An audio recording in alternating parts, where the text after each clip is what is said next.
नमस्कार दोस्तों। उम्मीद है आप सब अच्छे होंगे। मैं सिद्धार्थ, आपका मेंटोर, स्वागत करता हूं सिविल्स डेली के यूट्यूब क्लासेस पर, जहां आज हम बात करेंगे यूपीएससी प्रीलिम्स और मेन से जुड़ी कुछ इंपॉर्टेंट एंड रेलेवेंट टॉपिक पर from the Hindu editorial and oped section. तो इस चर्चा में आगे बढ़ने से पहले let me quickly take this up. जो मैंने कल कुछ क्वेश्चंस दिए थे आपको कि आप कमेंट करके हमें बताइए। ये पहला एमसीक्यू था जहां पे inconsistencies between laws made by parliament and the laws made by state legislature. दोस्तों, इसका आंसर सी होगा।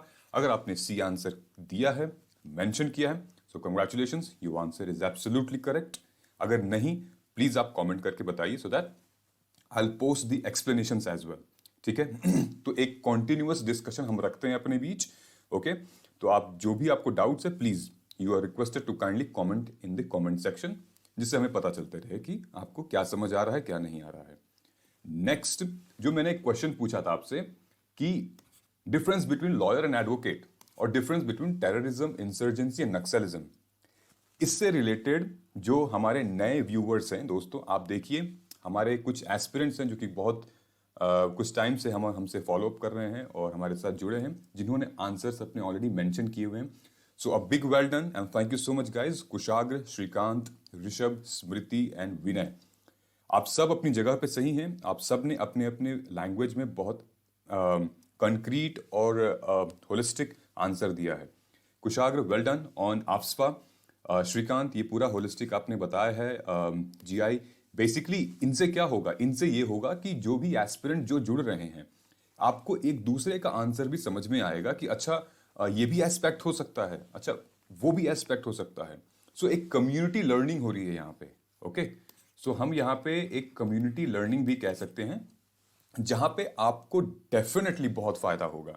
ठीक है, सोशली और मोरली भी आप बहुत ज्यादा इससे लाभ उठा सकते हैं।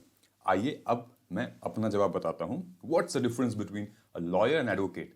अच्छा, इस सवाल को बताने से पहले, इस सवाल को उत्तर बताने से पहले आप मुझे ये बताइएगा कि गांधी जी, बापू क्या थे हमारे? बैरिस्टर थे, एडवोकेट थे, लॉयर थे, क्या थे? कमेंट करके बताइएगा। ठीक है, बहुत इंटरेस्टिंग क्वेश्चन है, यू नेवर नो, आ सकता है। ठीक, सो लॉयर और एडवोकेट में डिफरेंस ये होता है, लॉयर को हम वकील कहते हैं, ठीक, एडवोकेट को हम हिंदी में अधिवक्ता कहते हैं। लॉयर बेसिकली, जैसा कि आप लोगों ने मेंशन किया है कि जो भी चाहे 3 साल का ग्रेजुएशन हो, चाहे 5 साल का ग्रेजुएशन, आप ग्रेजुएशन करके, आप लॉ की पढ़ाई करके आप पास हो गए हैं। ठीक है, लेकिन आप अधिवक्ता नहीं हैं। आप किसी आदमी का, किसी पुरुष या किसी महिला का केस आप कोर्ट में नहीं लड़ सकते हैं अगर आप लॉयर हैं तो। ठीक है, तो लॉयर कभी केस लड़ नहीं सकता है कोर्ट में। ये एक बहुत बड़ा डिफरेंस होता है। और अगर आप इंडिया में हैं और एग्जाम दे रहे हैं और आप केस लड़ना चाहते हैं, आप नहीं लड़ सकते हैं क्योंकि आप एक लॉयर हैं। और अगर आपको केस लड़ना है तो फिर आपको बार काउंसिल ऑफ इंडिया का एग्जाम देना होगा, और once you pass this exam then you will be called as advocate. Advocate, so on and so forth, advocate. ये जब आप एडवोकेट बन जाएंगे तब आप किसी का केस कोर्ट में लड़ सकेंगे। ठीक है, ये समझ में आ गई, ये बेसिक डिफरेंस है। बैरिस्टर दोस्तों वही होता है, बैरिस्टर लॉयर ही होता है बेसिकली। जो यूके है, यूके में अगर कोई शख्स लॉ की डिग्री कंप्लीट कर रहा है, लॉ पास कर लिया है, लॉ की डिग्री मिल गई है उसको, तो वो barrister is like lawyer is equal to barrister. Lawyer is equal to barrister. Lawyer India में कहा जाता है, बैरिस्टर यूके में कहा जाता है। ठीक है, और सेम है, ये लोग भी, बैरिस्टर भी केस नहीं लड़ सकते वहां के कोर्ट में। ठीक, ये सिंपल डिफरेंस होता है इसका मतलब। आई होप इसको समझ में आ गया। देखिए, इसमें बहुत सारी चीजें हैं, जब कभी चर्चा होगी तो मैं आपको डिटेल में बताऊंगा कि what all things are included in it. Okay, now let me take you here. What's the difference between what's the difference here between terrorism, insurgency, Naxalism? Okay, so ये important था और इस पे मैं आपका फोकस डालना चाहता हूँ बिकॉज अभी ये मुद्दा चल रहा है। और हाँ, इसमें एक और चीज़ मैं आपको बताना चाहता हूँ। बहुत सारी चीज़ इसमें सीनियर एडवोकेट आता है, सीनियर काउंसिल आते हैं, फिर जनरल आते हैं, सॉलिसिटर जनरल आते हैं, एंड देन अटॉर्नी जनरल आते हैं। ये कभी हम बैठ के डिस्कस करेंगे। लेकिन गांधी जी क्या थे वो आप बताइएगा। Okay, difference between terrorism, insurgency and Naxalism. देखिए, टेररिज्म एक एक ऐसा आइडियोलॉजिकल वॉर है जहां पे हम इवेंचुअली लोगों को डराते हैं। ठीक है, किसी भी इनोसेंट सिविलियन को अगर आप डरा रहे हैं, ठीक है, वो कहीं ना कहीं एक साइकोलॉजिकल फियर है। साइकोलॉजिकल फियर आप क्रिएट कर रहे हैं। कहीं आप बॉम्ब रख दिए, किसी की आप हत्या कर दिए, या फिर किसी गाड़ी के आसपास आपने बता दिया कि यू सी कितनी सारी मूवीज ऐसे आती हैं जहां पे ये सारे न्यूज सुनने को मिलती हैं, यहाँ पे ये बॉम्ब प्लेस किया, वहां एक it's like creating terror. Terrorism, terror fear word से आता है। इज्म का मतलब क्या होता है? किसी भी चीज में अगर इज्म लग जाए तो वो एक आइडियोलॉजी बन जाती है, विचारधारा बन जाती है। जैसे कम्युनिज्म, फेमिनिज्म, और ढेर सारी चीजें रिकलेक्ट नहीं हो पा रही है मेरे दिमाग में। लेकिन इज्म जहां पे ISM लग जाता है वो एक विचारधारा बन जाती है। तो टेररिज्म, फियरिज्म मतलब होता है इसका कि लोगों के मन में, आम आदमियों के मन में डर पैदा करें। अब वो डर कैसे भी हो सकता है, किसी की हत्या करके, कहीं बॉम्ब रख के, किसी को कैप्चर करके, हाईजैक करके, कुछ भी हो सकता है। ठीक है, इंसर्जेंसी और बेसिकली टेररिज्म में लोग एक पॉइंट प्रूव करना चाहते हैं। ठीक है, कि anything, I mean Indian Mujahideen ले लीजिए, या फिर जितनी भी टेरर लिस्ट्स हैं, जितनी भी ये इंटेलिजेंस पाकिस्तान बेस्ड जितने भी ऑपरेशंस हो रहे हैं, आप उनका एग्जांपल ले लीजिए। ये इवेंचुअली क्या करते हैं, एक पॉइंट प्रूव करना चाहते हैं कि भाई मैंने ये बोला है, यही होगा। ठीक। इंसर्जेंसी, इंसर्जेंसी एक सक्सेशन का नाम सुना है? Succession is equal to insurgency. Basically people want their own country. उनको उनका खुद का लैंड चाहिए। ठीक है, जो JNK में हो रहा है वो एक इंसर्जेंसी है। वहां पे लैंड चाहिए उनको, खुद का अपना। जो नागालैंड में हो रहा है, जो मेघालय में हो रहा है, उनको वहां पे उनका लैंड चाहिए। ठीक है, if you look at the global struggle, when we talk about Maoist insurgencies even in China, it's about the fact that जो ethnic communities हैं वहां पे, they want their own land.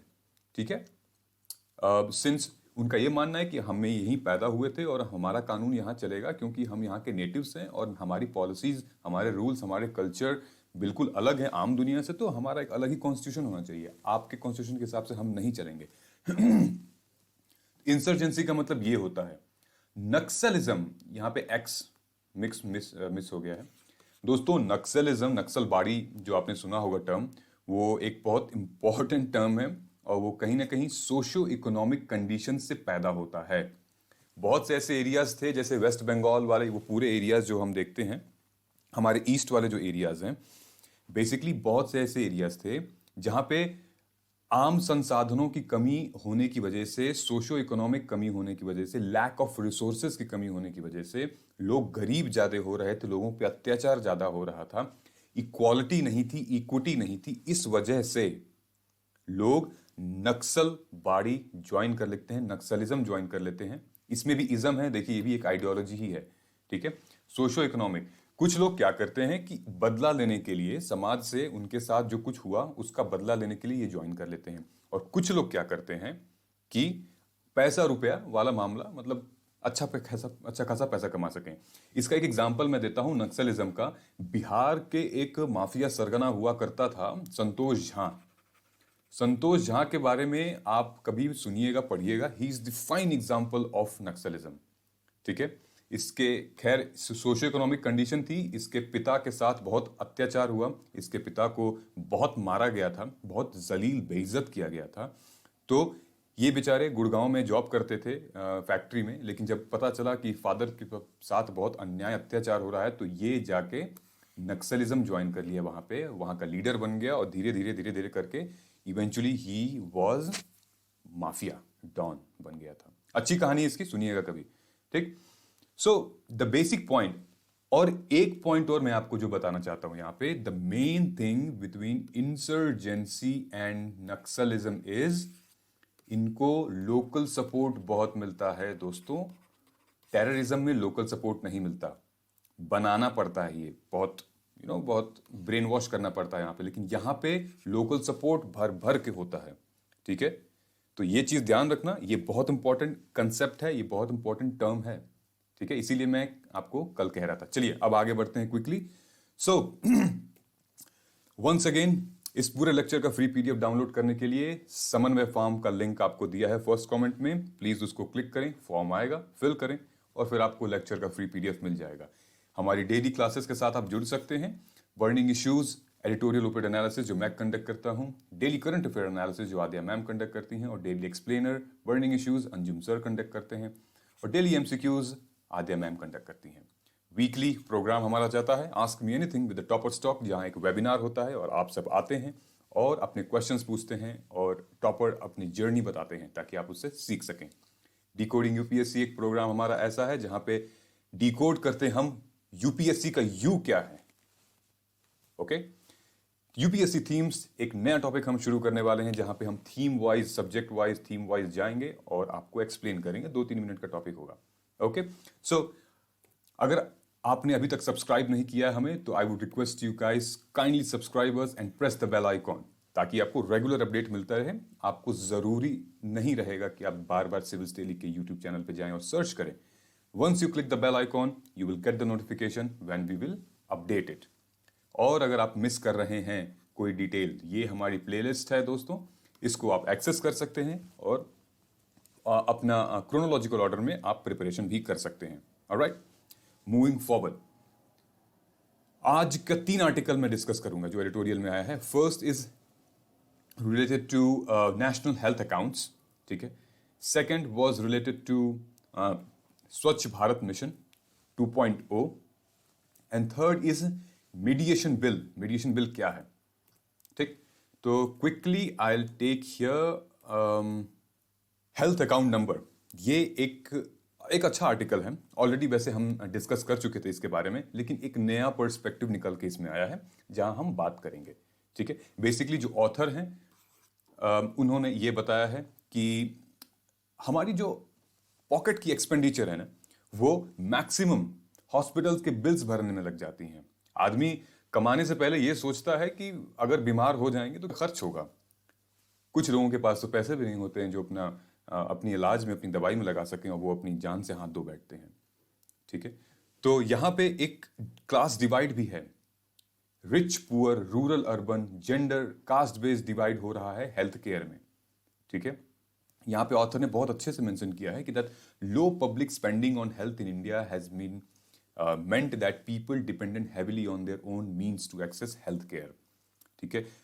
एक फिगर मैं आपको यहाँ दिखाना चाहता हूँ जहाँ पे ये इशू GS2 का है, GS3 का है, जहाँ पे health, government policies, intervention, government budgeting, planning, development, issues related to development, ये सारे एस्पेक्ट्स आप GS2 और 3 के इसमें कवर कर सकते हैं।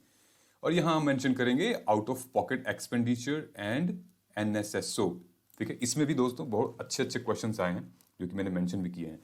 Coming back to our point here, ये है ब्रिक्स कंट्रीज, ठीक। ये आप पोर्शन देख रहे हैं, ये जो है वो India is one of the least countries among the BRICS countries जो अपने हेल्थ पे, जो अपने कंट्री के हेल्थ इंफ्रास्ट्रक्चर पे सबसे कम इन्वेस्ट करती है। आप देख सकते हैं यहाँ पे कि ये जो सर्किल है, 30% of the entire health spending जो है वो सिर्फ गवर्नमेंट कर रही है, जो कि 70% आम आदमी के जेब से जा रहा है, प्राइवेट स्पेंडिंग है। मतलब प्राइवेट स्पेंडिंग का मतलब ये भी है कि प्राइवेट कंपनीज ने स्पेंड किया है, और 30% का मतलब ये है कि गवर्नमेंट ने स्पेंड किया है, ठीक। यहाँ पे एक दूसरा एंगल भी आ सकता है कि इसमें से अगर आप फॉर एग्जाम्पल किसी सर्विसेज के लिए अगर आप पैसा दे रहे हो, तो उसमें अधिकतर आपके पॉकेट से जा रहा है, गवर्नमेंट की जो इंफ्रास्ट्रक्चर है, उनकी फैसिलिटीज है, वो बहुत कम है, ठीक है। तो इसी मामले में आज हम डिस्कस करेंगे। ये जो आर्टिकल है यहाँ पे लिखा भी है, out of pocket expenses cover most of the health care expenditures in India, ठीक। तो ऑथर हैं वो यही बताने के लिए कोशिश कर रहे हैं कि इसकी वजह से अगर आम आदमी टोटली डिपेंडेंट है खुद पे, तो इसकी वजह से बहुत सारी दिक्कतें होती हैं, चाहे वो अमीर गरीब हो, चाहे कास्ट रिलेटेड हो, ठीक है। सो एज अ रिजल्ट क्या होता है कि जो आउटकम होता है वो बहुत वर्स हो जाता है, ठीक है। और इनफैक्ट इंडिया में बहुत वर्स आउटकम है बजाय जितनी भी नेबरिंग कंट्रीज हैं हमारे, ठीक है। तो हम क्विकली समझते हैं what is national health accounts, ठीक। So out of pocket expenditure क्या होता है, ये मैंने ऑलरेडी अपने I think last Thursday Friday को जो मैंने एनालिसिस की थी उसमें आउट ऑफ पॉकेट एक्सपेंडिचर के बारे में आया था, जहां पे यूनिवर्सल हेल्थ अकाउंट के बारे में बात की थी हमने। Okay, so out of pocket expenditure are expenditures borne directly by a patient where insurance does not cover. कुछ नहीं होता है भाई साहब उसमें, ना तो इंश्योरेंस होता है आपके पास वहां पे, ना तो आपके पास एक फैसिलिटी होती है जहां पे आप कॉस्ट फ्री अपना ट्रीटमेंट करा सको, खुद से ही अपने मेडिकेशन का पैसा दो, और इनफैक्ट जो pre hospitalization and post hospitalization होता है वो सब करना पड़ता है आपको, ठीक है। और ये पैसा कहाँ जाता है, ये पैसा प्राइवेट हाउस होल्ड्स में जाता है, ठीक है। और ऑफ कोर्स जितनी ज्यादा प्राइवेट कंपनीज हेल्थ इंफ्रास्ट्रक्चर में इन्वेस्ट करेंगी उतना ज्यादा वो एक्सेस देंगी आम आदमी को, और जितना आम आदमी वहां आएगा तो आम आदमी अपना पैसा भी वहां खर्च करेगा। तो it's like the same thing, ठीक है। अगर ये यहाँ पे ये पोर्शन खाली सरकार इन्वेस्ट कर रही है और ये पूरा पोर्शन प्राइवेट इन्वेस्ट कर रहा है, मतलब कि मेजर पॉपुलेशन प्राइवेट हॉस्पिटल्स में ही जा रही है, ओके।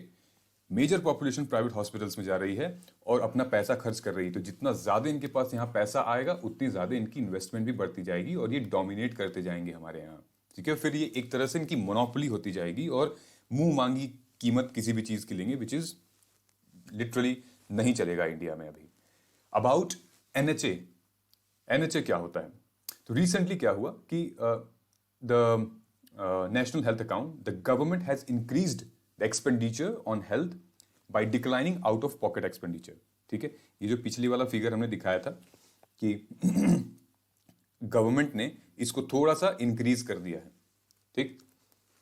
जो 2013-14 का आंकड़ा था वो 64% था, 64% आउट ऑफ पॉकेट एक्सपेंडिचर था। आप इमेजिन कर सकते हैं 100 रुपए में से 64 रुपए तो आप दे रहे हैं अपने हेल्थ के ऊपर। सरकार क्या कर रही थी, अब जो है 2017-18 की जो रिपोर्ट आई थी आउट ऑफ पॉकेट एक्सपेंडिचर, जिसको OOPE भी कहते हैं, उसमें गवर्नमेंट ने 48.8 ले आने की कोशिश की है, ठीक है।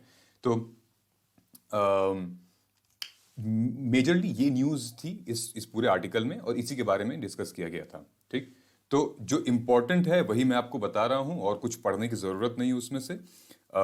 एनएचए क्या होता है, एंड देन ये रिपोर्ट कौन पब्लिश करता है, ये पब्लिश करता है national health system resource centre, ठीक है, जो कि किसके अंडर आता है, वो हेल्थ मिनिस्ट्री के अंदर आता है, ठीक। Now the NHA estimates are prepared using by accounting framework, ठीक। WHO ने एक अकाउंटिंग फ्रेमवर्क बना रखा है और उसी फ्रेमवर्क के तहत एनएचए जो अकाउंट्स है, नेशनल हेल्थ अकाउंट्स है, उसको एस्टिमेट करता है, ठीक। यहां तक क्लियर हो गया। नेक्स्ट आते हैं की टेकअवेज। इस पूरे आर्टिकल से हमने क्या सीखा, क्या लिया। स्पेंडिंग, यहां पे लिखा है spending is one of the lowest and more a sign of distress. इन्होंने ऐसे करके लिखा है और मैंने आपको अपने मेंस पर्सपेक्टिव के हिसाब से मैंने लिख दिया है। की टेकअवेज क्या है यहां पे है कि increased government share in the total GDP. अब वो कैसे इंक्रीज हुआ है, क्योंकि ऑफ कोर्स जब आप आउट ऑफ पॉकेट एक्सपेंडिचर कम करोगे, ठीक है, अगर आप जनता से पैसा कम मांगोगे, जनता का पैसा कम यूज होगा, तो कहीं ना कहीं आपने जरूर अपना इन्वेस्ट किया है, एक्सपेंडिचर अपना बढ़ाया है, सरकार ने पैसा लगाया है। तो there had been an increase in share of government health expenditure total GDP में, ठीक। और कितना इंक्रीज हुआ है, 1.15% 14 तक था, 1.35% 17-18 तक है। मतलब अगर 1000 रुपए, 1042 रुपए अगर 13-14 में था, तो लगभग 1753 रुपए आज के टाइम में है। मोटा मोटा हिसाब आप ये लगा लीजिए, ठीक है। Share on primary health care, अब वो कहते हैं कि प्राइमरी हेल्थ केयर पे भाई थोड़ा पैसा ज्यादा लगा है। 51% था 2013 में, 54% था 2018 में। Social security expenditure on health, देखिए वैसे बहुत सारी स्कीम्स भी निकाली गई हैं, लेकिन social security expenditure on health which include health insurance program, government finance health insurance, medical reimbursement, ये सारी चीज़ें हैं, ठीक। और ये भी मैंने कवर किया था इससे पहले, जो मैंने एडिटोरियल निकाला था वो मैं लिंक उसका डिस्क्रिप्शन बॉक्स में दे दूंगा आपको, ठीक। Decline in out of pocket expenditure, ये वही बात की गई जो मैंने अभी ऊपर की है कि it increase utilization of government health facilities and reduction of cost of services, ठीक है। ये इंपॉर्टेंट था यहां पे कि ये की टेकअवेज थे इस आर्टिकल से। Now the next one is कि अभी भी इसमें क्या क्या चैलेंजेस हैं, ठीक है।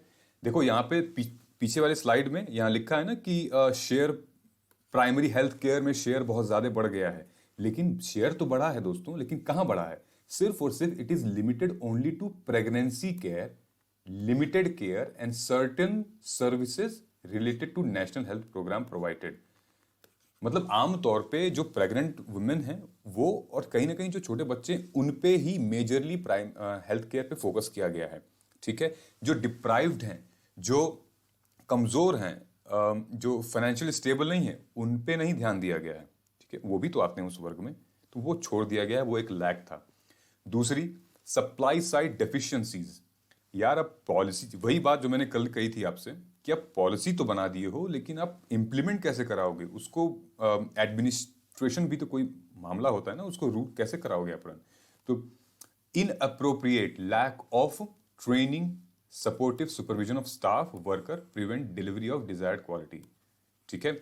आप 100 करोड़ रुपए का स्कीम निकाल दो, आपको पता ही नहीं है कि कैसे इंप्लीमेंट होगा, कहाँ इंप्लीमेंट होगा, क्या की एरियाज हैं, कहाँ पेन पॉइंट्स हैं हमारे इंडिया में जहाँ पे वो पैसा अच्छे से यूटिलाइज हो सकता है, कोई मतलब नहीं है फिर, ठीक है। रिपोर्ट रिलीज हुई थी जॉन हॉपकिंस ब्लूमबर्ग स्कूल, जो कि पब्लिक हेल्थ पे रिपोर्ट रिलीज हुई थी 2019 में। उसने कहा था कि nearly 1 out of 100 Indian children does not live to celebrate their 5th birthday. किस वजह से? डायरिया और निमोनिया की वजह से 100 में से एक बच्चा जो है वो अपना जन्मदिन नहीं मना पाता, अगर वो 5 साल का होने वाला है तो। आप समझ सकते हैं मतलब। कुछ चीजें ऐसी हैं जहां पे सफाई बहुत जरूरी है, सैनिटाइजेशन बहुत जरूरी है, जिससे डायरिया, पोलियो, मलेरिया, ये बच्चे सेंसिटिव होते हैं जब बढ़ते हैं, उनको अच्छी न्यूट्रिशन चाहिए होती है। लेकिन जब आप इन इन एक्सट्रीम सिचुएशन से जब आप वो लड़ेंगे, diarrhoea, polio, malaria and pneumonia, survive थोड़ी कर पाएंगे यार वो, ठीक है। एक तो वैसे ही वो भी सोशो इकोनॉमिक कंडीशन ठीक नहीं है, गरीब हैं, समझ नहीं आता है। जो प्रेग्नेंट वुमेन है उनको वैसे ही इतना न्यूट्रिशन चाहिए, बच्चे हैं उनको न्यूट्रिशन चाहिए, उस पे से ये सारी चीजें हो जाएं, it can not actually grow ही नहीं कर पाएगा। इनएडिक्वेट फंडिंग, इनएडिक्वेट फंडिंग में ये है कि भाई साहब 2020-21 में 1.8% ऑफ आवर जीडीपी वो हेल्थ पे गया था, ठीक है। हालांकि अब देखिए 21-22 में कहना तो है गवर्नमेंट का कि ये इंक्रीज होगा, ठीक। ये एक इंपॉर्टेंट एस्पेक्ट है, लेस देन रिक्वायर्ड डॉक्टर्स। और ना सिर्फ डॉक्टर्स दोस्तों, बेड भी, नर्सेज भी, हॉस्पिटल्स भी। India currently has 1 doctor over population of 1445। एक 1445 पेशेंट्स पे लगा लो, एक डॉक्टर है। और WHO कहता है कि भाई रेशियो आपका 1:1000 होना चाहिए। अगर आप जो भी ले लो, आप इसको पॉपुलेशन ले लो या पेशेंट ले लो, ठीक है। और मेरा ये मानना है यार, क्यों 1000 भी? 1000 बहुत होते हैं। I think the population should be around 300 to 400, okay. तो और इनफैक्ट जो नर्सेज हैं हमारी, नर्सेज 179 आई थिंक है, आई एम नॉट श्योर, इसको फैक्ट को चेक करना होगा। 179 नर्सेज पर 1000 या पर 10,000 पॉपुलेशन, ठीक है। और हॉस्पिटल्स जो हैं हमारे, यूपी, बिहार और ये एरिया की तो हालत और भी खराब है। मेरे ख्याल से 80-90 हॉस्पिटल्स हैं पर हॉस्पिटल बेड्स हैं पर 1000 या पर 1 लाख पेशेंट, 1 लाख पेशेंट है। केरला के फिर भी ठीक है, 300 कुछ बेड्स हैं पर 1 lakh patient, 1 lakh population, sorry, ठीक है। जहां भी मैंने पेशेंट बोला वो पॉपुलेशन है। तो अंडरस्टैंड द सिचुएशन हियर कि हमें कहां पे ग्रो करना है, ठीक है। तो अब इससे स्कीम्स रिलेटेड क्या है, ठीक। स्कीम्स तो आपको पता होंगे। जनानी शिशु सुरक्षा कार्यक्रम, राष्ट्रीय बल, ये आप देख लीजिएगा। ये PDF आप वो लिंक में डाल दूंगा, इसको डाउनलोड करके आप PDF ले लीजिएगा, ठीक है। अपने आंसर को, अपने कंटेंट को सब्सटैंशिएट करने के लिए, अपने कॉन्टेक्स्ट सब्सटैंशिएट करने के लिए facts, figure, case studies, quotations, reports, commissions, judgments, ये सब मेंशन करना पड़ता है, डालना पड़ता है अपने जीएस के आंसर्स में। ओके, ये वही चीजें आप मेंशन कर देना। अब देखते हैं हम कि सजेशंस क्या क्या हो सकते हैं इसमें।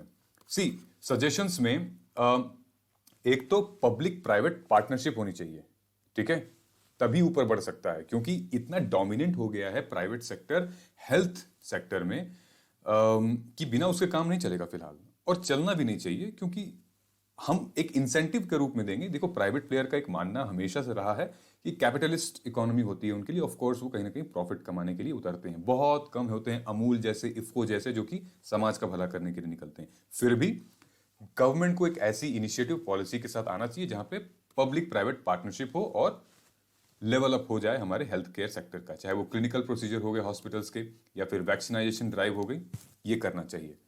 दोस्तों, दूसरा इंपॉर्टेंट ये है कि रिसर्च एंड डेवलपमेंट पे जो टैक्सेस होते हैं, जो जीएसटीज होती हैं, नए प्रोडक्ट्स पे, नए ड्रग्स पे जो जीएसटी लगता है, टैक्स लगता है, यार वो तो कम कर दो। एटलीस्ट वो कम कर दीजिए, लोगों की जान बच जाएगी। आप मतलब जीवन में सिर्फ पैसा ही कमाना थोड़ी होता है, प्रॉफिट कमाना थोड़ी होता है, राइट? पैसा कमाइए, लेकिन आप इतना कमाइए कि दूसरों का हानि ना हो, दूसरों का अधिकार ना छीने और वो अच्छे से रह सकें, ठीक है? Essential drugs, saving tax life, ये सब to prevent existing health care workforce आपको जो है भाई साहब देनी पड़ेगी ट्रेनिंग, रीस्किलिंग बहुत जरूरी है, बहुत ही जरूरी है ये काम। अगर आप देखते हो कॉर्पोरेट, आजकल कॉर्पोरेट कंपनीज में हर एक महीने तो कोई ना कोई ट्रेनिंग होती है, हर महीने कोई ना कोई नई स्किल डेवलपमेंट एक वर्कशॉप होता है। क्यों? रोज चाहिए ना यार, ठीक है? आप बोर हो जाओगे, आप समझ में नहीं आएगा क्या करें, तो you got to be doing these things, ठीक है? एक ट्रेनिंग हो जाए, कोई एक्टिविटी हो जाए, ठीक है? तो अपने आप को, अपने स्किल को, आज का जमाना स्किल का ही है, ठीक है? वो लेबर वाला टाइम खत्म हो गया। अगर आप स्किल्ड हो और नई नई स्किल्स नहीं सीख रहे हो तो फिर कोई मतलब नहीं है। To bring down the cost beyond, इसका मतलब ये है जैसे एम्स है वैसे ही आप क्यों नहीं और इंस्टीट्यूशंस ऐसा बनाते हैं। जब आपके पास एक इतना जीता जागता बड़ा एग्जाम्पल है तो आप प्लीज उस पर इम्प्लीमेंट करें, और एम्स जैसे एक्सेलेंस को हमें और इम्प्लीमेंट करना चाहिए, ताकि जो बर्डन है लोगों के ऊपर, जो वेट है, वो नहीं करना पड़ेगा। आज भी लोग बेचारे गांव से होके दिल्ली आते हैं एम्स में भर्ती कराने, पीजीआई जाते हैं लखनऊ, या फिर उनके जो स्टेट के कैपिटल है वहां पे अच्छी व्यवस्था होती है, वहां जाते हैं। अरे उनके शहर में क्यों नहीं है? तो ये सारी इन्वेस्टमेंट करनी चाहिए ताकि लोगों का खर्चा ऐसे कम हो। एक ट्रैवलिंग का सबसे बड़ा खर्चा है। ओके, सो मेरा आपसे एक क्वेश्चन है। क्वेश्चन ये है, when was national health system resource centre established, under which ministry, its function and what are its objective, and what are the functions of NSSO. ये प्रीलिम्स के कुछ फैक्ट्स हैं, आ सकते हैं, नो डाउट, क्योंकि आजकल ये सब चल ही रहा है न्यूज में। कमेंट करके बताइएगा क्या है इसकी basic definition and functions, so that we will discuss tomorrow. Okay, next जो हमारा आर्टिकल है वो है दोस्तों, mediation bill not getting the act together. ये एक एक थोड़ा सा टॉपिक हटके है, लेकिन इंपॉर्टेंट टॉपिक है और पढ़ना चाहिए। ये श्रीराम पंचू सर हैं, ये खुद एक सीनियर एडवोकेट हैं। अब आप समझ गए होंगे कि एडवोकेट और लॉयर में क्या फ़र्क होता है। तो एक सीनियर एडवोकेट हैं और उनका कहना ये है कि जो हमारा मीडिएशन बिल है 2021, उसको इफेक्टिवली इम्प्लीमेंट करना चाहिए, क्योंकि कंटेम्प्रेरी टाइम में अगर आप मीडिएशन बिल ले आते हैं, अब क्या समझेंगे हम क्या होता है मीडिएशन बिल, तो फिर आप आने वाले कई केसेस से बच सकते हैं। सुप्रीम कोर्ट में ऑलरेडी, और कोर्ट्स में, not only supreme court, courts में ऑलरेडी इतने ज्यादा केसेस पेंडिंग हैं, छोटे छोटे मामलों को लेके, कुछ कुछ बड़े मामले भी हैं। तो अगर मीडिएशन बिल आ जाता है तो कहीं ना कहीं आपसी समझौते से मामला सेटल हो सकता है। अब क्या है वो आपसी समझौता, आइए देखते हैं। GS3 का पार्ट है structure, organization, function and of the executive, judiciary, ministry, department, ये सारी चीजें कवर होंगी, GS3 की है, ठीक है? ये है हमारा honourable supreme court. Mediation bill 2021 versus arbitration and reconciliation. इससे आगे बढ़ने से पहले आपसे मैं ये पूछना चाहता हूं कि तुरंत कमेंट करके बताइए, what's the difference between arbitration, mediation, conciliation. Important है, ठीक है? कंसेप्ट क्लियर होना चाहिए। कंसेप्ट क्लियर होगा तो आप अपने मर्जी से भी आंसर छाप सकते हैं, ठीक है। कंसेप्ट नहीं क्लियर होगा तो उसी में आप घूमते रहेंगे और फिर एग्जामिनर भी आपको घुमा देगा। Now the ministry of law and justice has placed the draft mediation bill in public domain, sending feedback and suggestion from all the stakeholder. ये आई थिंक अप्रैल की बात है। मीडिएशन ड्राफ्ट बिल को इस ministry द्वारा ले आया गया था पब्लिक डोमेन में, ताकि उस पर फीडबैक मिले सारे स्टेक होल्डर से जो जो इसके रिस्पॉन्सिबल हैं। होता क्या है ये मीडिएशन एक तरीका है कोई भी कॉन्फ्लिक्ट को, ठीक है, ये एक्स है ये वाई है, इन दोनों के बीच में कॉन्फ्लिक्ट को रिजॉल्व करने का एक बहुत अच्छा तरीका है, बहुत अच्छा कंसेप्ट है। तीसरे आदमी के थ्रू, ये मीडिएटर है। मीडिएशन का मतलब यहां मीडिएटर की बात हो रही है, ठीक। मीडिएटर द्वारा इनको आपसी समझौता कराने का ऐसा समय है, ठीक है। सो दैट जरूरी नहीं कि दो के बीच में ही हो, कई सारी पार्टीज भी हो सकती हैं और एक न्यूट्रल पार्टी है that guide them through the process, ठीक है। The third party, the neutral party है, वो गाइड करेगी। ये वही चीज होगी जब दो दोस्तों के बीच में लड़ाई होती है तो तीसरे के पास जाता है, हाँ भाई बता, तू भी ठीक है तू भी ठीक है, अब चल हम दोनों लोग ये करते हैं, बाकी बातें बाद में, ठीक। वही चीज होगी कि आधे इधर जाओ आधे उधर जाओ, बाकी मेरे पीछे आओ। तो वही चीज होगी कि it's like X and Y, ठीक है। तो मीडिएशन का मतलब मीडिएटर आप समझ ली ना। आई थिंक आपका कंसेप्ट क्लियर होगा यहाँ पे। So what are the objective of the draft mediation bill. इनका ऑब्जेक्टिव ये था कि to promote, to encourage, to facilitate mediation, specially institutional mediation, to resolve disputes commercial otherwise, ठीक है। जब हम इंस्टीट्यूशनल मीडिएशन की बात करेंगे तो एक प्रोसेस के थ्रू वो समझौता होगा और वो सपोर्ट को मतलब वो कॉन्फ्लिक्ट रिजॉल्व होगा, ओके, चाहे वो कमर्शियल हो या फिर और भी कोई मामला, ठीक। इसको एक्चुअली ये जो लॉ था mediation on domestic and international mediation issues, ये इंडिया ऑलरेडी एक सिग्नेटरी है सिंगापुर कन्वेंशन ऑन मीडिएशन, ठीक है। और to include international practice of using term conciliation, mediation interchangeably, mediation change हो जाता है अगर हम इंटरनेशनल प्रैक्टिस के टाइम पे अगर इसको हम यूज करते हैं तो, ठीक है। हालांकि ये भी एक डिफरेंट मुद्दा है कि अगर कंट्रीज के बीच में कॉन्फ्लिक्ट हो गया है तो उसको क्या हम इस प्रोसेस से सॉल्व कर सकते हैं। अगर आपको लगता है तो आप कमेंट करके बताइए, अदरवाइज ये भी बिल ड्राफ्ट बिल है, सो दैट लोग अभी अपना सजेशंस और फीडबैक दे रहे हैं, ये याद रखिएगा, आपके भी सजेशंस बहुत मैटर करते हैं, okay. They I know that you are not stakeholder here, but of course you are in a public domain, कर सकते हैं आप, ठीक है। What are the key features of the bill. ये जो इसमें न्यूज़ में आर्टिकल में जो मेंशन है, जो श्रीराम पंचू साहब ने मेंशन किया है, वो यही चीज़ है जो मैं आपको अभी डिस्कस कर रहा हूँ, बता रहा हूँ, ओके। की फीचर यही है कि ये एक बिल प्रपोज करता है प्री लिटिगेशन मीडिएशन, मतलब कि कोर्ट में मामला जाने से पहले एक समझौता यहां हो रहा है, ठीक है। ये एक मंच देता है, ये एक प्लेटफॉर्म देता है ताकि एक अर्जेंट सिचुएशन में, ताकि मुद्दा बहुत ऊपर ना उठ जाए, मुद्दा यहीं पे रिजॉल्व हो जाए, तो ये बिल एक फैसिलिटी देगा, एक प्लेटफॉर्म देगा ताकि मामला वहीं सेटल हो जाए, ठीक है।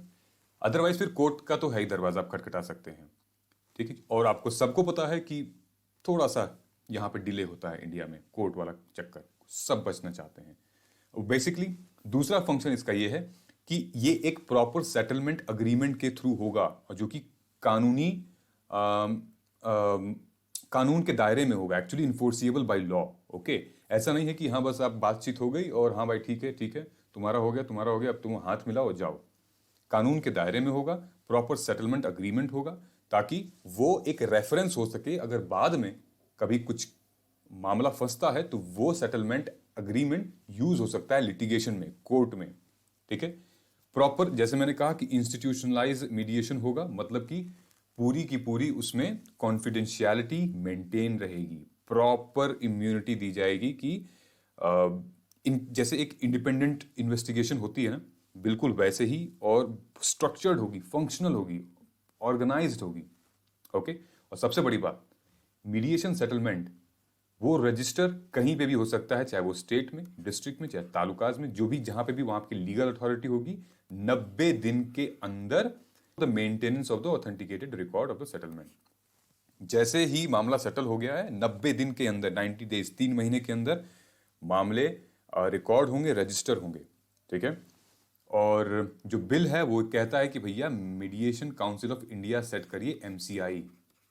ये एक नई बॉडी होनी चाहिए, ठीक है। इट प्रोवाइड्स कम्युनिटी मीडिएशन, ठीक है। जरूरी नहीं कि एक समाज और समाज के बीच में भी हो सकता है। बहुत अच्छा कॉन्सेप्ट है, यूज कर सकते हैं, मजा आएगा, ठीक। What's the difference between arbitration, mediation and conciliation, ये आप बताइए कमेंट करके, इंटरेस्टिंग है, ठीक है। ये आने वाला क्वेश्चन बन सकता है मीडिएशन बिल के ऊपर, जो कि अभी ड्राफ्ट है, यू नेवर नो, शायद अगले सेशन में इसकी बात चले तो ये सेट हो जाए इसका मामला।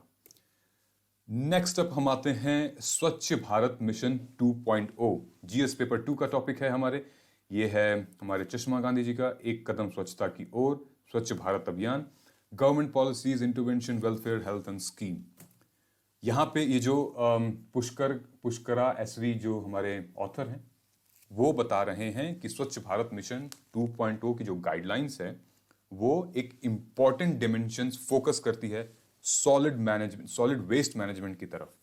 हालांकि स्वच्छ भारत जो 2.1 यानी कि स्वच्छ भारत मिशन जो पहला इनिशिएट हुआ था 2014 में, बहुत ज्यादा सक्सेसफुल नहीं रहा था, लेकिन हाँ एक एक फाउंडेशन बना चुका था वो, ठीक है। और उसी को आगे प्रमोट करने के लिए 2.0 इंट्रोड्यूस किया गया, जहां पे जो मेन फोकस है वो सॉलिड वेस्ट पे है। किस पे है? Solid waste. अभी हम आगे डिस्कस करेंगे। तो इन्होंने बात की है कि जो रिसेंटली अभी क्या हुआ है कि जितने भी कंपोनेंट्स थे उसके, चाहे वो कंस्ट्रक्शन से रिलेटेड हो गए, उसके इंफ्रास्ट्रक्चर से हो गए, वेस्ट को डीमॉलिश करने के लिए, चाहे वो प्लास्टिक हो, ओल्ड वेस्ट हो, इन सब चीज़ों को मद्देनजर रखते हुए कहीं ना कहीं एक प्रोसेस का, एक सिस्टम का गैप हो रहा था और उसकी वजह से चैलेंजेस आ रहे थे, ठीक है। तो इस 2.0 में वो सारे चैलेंजेस को हटाया गया है, वो सारे चैलेंजेस को कोशिश किया गया है कवर करने की। अब वो कैसे किया गया है, यहां देखिए। सो यहां पे इन्होंने मेंशन किया है कि bio remediation old waste is the process of dismantling. तो क्या होता है ये bio remediation old waste in the process of dismantling old waste, and then नहीं पता, आइए समझते हैं यहां पे। तो ऐसे ही क्वेश्चंस बनेंगे आपके प्रीलिम्स में, और ये हमारे ज्योग्राफी का पार्ट है, जब हम आई थिंक एनसीईआरटीज में दिया होगा इन सीटू और एक्स सीटू बायो रेमेडिएशन क्या होता है, राइट। तो आप नहीं इमेजिन कर सकते हो कि क्वेश्चन कहां से उठ के आया है, और यही मेरा काम है आपको बताना कि क्या एक्सट्रीम पर्सपेक्टिव हो सकते हैं कि where the question can come, right. So in situ ex situ bio remediation क्या होता है, प्लीज आप कमेंट करके बताइए। जो मेन इसके डिफरेंस है फंक्शंस में वो बताइएगा, ठीक है। ये मत बताना कि इन सीटू अंदर होता है और एक्स सीटू बाहर होता है, मेरे दोस्त वो सबको पता है, ठीक है। मेन फंक्शन क्या होता है उसका। यहां पे देखो कैसे गवर्नमेंट सॉलिड वेस्ट को यूटिलाइज कर रही है, ताकि वो मतलब नेचुरली वो फिर एक क्लीन एयर बने और फिर उसको यूटिलाइज कर सकें हम। सो बेसिकली ये जो यहाँ पे सॉलिड वेस्ट डंप किया जा रहा है, ओके, सॉलिड वेस्ट यहाँ डंप कर रहे हैं, उसमें हम माइक्रोब्स यानी कि एंजाइम्स डाल रहे हैं। पहले जो एक टीम होगी, एक टीम और उसको एनालाइज करेगी, रिसर्च करेगी कि हाँ भाई क्या क्या मटेरियल है इसमें, सो दैट उससे रिलेटेड हम एंजाइम्स उसमें डालेंगे, माइक्रोब्स उसमें डालेंगे, ताकि वो डिकम्पोज हो। जैसे जैसे वो डिकम्पोज होगा उस एंजाइम्स से रिलेटेड, वैसे वैसे उसमें डिस्चार्ज होगा। देखो यहाँ दिया है ऑक्सीजन एंड न्यूट्रिएंट्स, और देन कार्बन डाइऑक्साइड डिस्चार्ज होगा, contaminants. Basically of course carbon dioxide discharge होगा, और यहाँ पे नेट जीरो वाली बात आ रही है, COP26 वाली, तो वो लिंक कर सकते हो आप इससे, ठीक है। कार्बन डाइऑक्साइड यहाँ पे निकल रहा है, लेकिन ऑक्सीजन भी आ रहा है, और then it is now converting into a recovery form, ठीक है। तो ये आप इमेज आप रेफर कर सकते हो, और इससे जो बायो रेमेडिएशन है ये एक प्रोसेस है। अगर आप मुझे लिख के बताएंगे तो शायद आपको ज़्यादा समझ में आ जाएगा इसका पूरा प्रोसेस क्या होता है। ठीक, तो इन्होंने ये बताया है कि स्वच्छ भारत मिशन 2.0 की जो गाइडलाइन है, और उसने ये कहा है कि total quantity of waste generated by urban areas in India is 1.32 tons daily. समझ रहे हो आप? लगभग 1320 किलो डेली। लाख टन, मैं गलत बोल दिया, मतलब मैं इमेजिन भी नहीं कर सकता कितने ज्यादा मतलब वेस्ट जनरेट होता है। और लगभग पूरे साल में 4.8 crore tons per year, and of this only 25% is processed. आप समझ सकते हैं, मतलब इसका मतलब ये आंकड़े हैं, बहुत जबरदस्त आंकड़े हैं। एंड इससे आप इमेजिन कर सकते हैं दैट कितनी जरूरी है सॉलिड वेस्ट मैनेजमेंट। रिसेंटली अभी कर्नाटका ने अपनी जितनी भी म्यूनिसपैलिटीज थी, 200 प्लस म्यूनिसपैलिटीज को प्लान किया था कि बायो रेमेडिएशन प्रोसेस से हम अगले 2 साल में खत्म कर देंगे ये मामला, या फिर कंट्रोल कर लेंगे। लेकिन प्रोजेक्ट किक ऑफ हो नहीं पाया because of lack of funds. इसीलिए SBM 2 का इंटरवेंशन हुआ, इसको लॉन्च किया गया। और ये एक इंपॉर्टेंट एस्पेक्ट यहां बन सकता है कि जो टोटल फंडिंग है SBM की, स्वच्छ भारत मिशन की, वो लगभग 1.4 लाख करोड़ है, जिसमें से 39,837 करोड़ सिर्फ सॉलिड वेस्ट मैनेजमेंट के लिए। लगभग आप 1/4 या 1/3 हिस्सा मान सकते हो, 1/4 मान सकते हो कि एक सॉलिड वेस्ट मैनेजमेंट के लिए इतने ज्यादा पैसे खर्च हो रहे हैं। तो कितना इंपॉर्टेंट है, अगर इसको कम नहीं किया गया तो दिक्कत हो सकती है आगे। ठीक है, आइए जानते हैं इसके बाइफर्केशंस। SBM was providing 35% funding from the government of India, population जितनी भी थी उसमें से 23% जो फंडिंग थी वो आती थी स्टेट गवर्नमेंट से, और रिमेनिंग 41.6% जो थी वो अर्बन लोकल बॉडीज से आती थी। ठीक है, अब जो क्या किया गया है, अब पूरा का पूरा जो लगभग 1/4 जो है वो दिया जा रहा है यहां पे। ठीक है, तो ये चेंजेस कुछ हैं, इसमें ज्यादा फंडिंग की जरूरत है, इसमें फंडिंग सबसे ज्यादा लगी है। ठीक, तो इस पूरे आर्टिकल में इनका भी यही कहना है कि लैक ऑफ फंड की वजह से ये सारी चीजें नहीं हो पाई थी SBM 1 में, जो कि नाउ जो SBM 2 आया है स्वच्छ भारत मिशन, वो अब क्लियर कर सकेगा। ठीक है, फंड की ही मेन प्रॉब्लम थी, बाकी सब मामला सेट था इसमें। और कहा जा रहा है कि 2023 मार्च तक ये इसको कंट्रोल करने की कोशिश की जा रही है पूरी। ओके, सो इससे related I think we are done. Great. So पूछे गए क्वेश्चंस का गाइज प्लीज आप जवाब दीजिए, कमेंट करके बताइए कि ये सारे एस्पेक्ट्स हैं, आपको क्या लगता है कि how can one implement these things, what is difference between in situ and ex situ, और भी प्रीवियस क्वेश्चंस जो मैंने पूछे हैं। Right, so once again, to download the free PDF, click the Samanvay form, fill up the form. आपको form भरना पड़ेगा और आपको को ये फ्री PDF डेली लेक्चर्स मिलते रहेंगे। सो हमारा अगला प्रोग्राम जल्दी ब्रॉडकास्ट होने वाला है। Stay connected with us and do not forget to subscribe, like, share and press the bell icon. I'll see you in next tomorrow's analysis. Then please take care of yourself and Jai Hind.